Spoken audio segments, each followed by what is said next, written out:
বাংলাদেশকে কোন তালেবানের রাষ্ট্রে রূপান্তরিত হতে দেওয়া যাবে না। বাংলাদেশকে কোন মৌলবাদী রাষ্ট্রে রূপান্তরিত হতে দেওয়া যাবে না। বাংলাদেশকে আফগানিস্তানে বানানো যাবে না। 12 তারিখের নির্বাচন বাংলাদেশ মুক্তিযোদ্ধার বাংলাদেশ থাকবে, তালেবানদের আফগানের বাংলাদেশ হবে।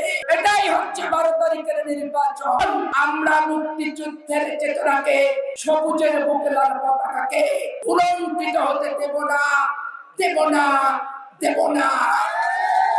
বিএনপি একটি শান্তিপ্রিয় দল। গত 15 বছর নয়াদিগন্তের উপরে যখন হামলা হয়েছে আমরা প্রতিবাদ করেছি। আমার দেশের মাহমুদুর রহমানের পত্রিকার উপর হামলা হয়েছে, আমরা প্রতিবাদ করেছি, কর্মসূচি পালন করেছি। সংগ্রাম পত্রিকার উপর যখন হামলা হয়েছে তারও প্রতিবাদ করেছি। জুলাই আগস্টের অভ্যুত্থানের পর প্রথম আলোর উপর হামলা কেন হয়েছে তীব্র ভাষায় তার নিন্দা জ্ঞাপন করছি।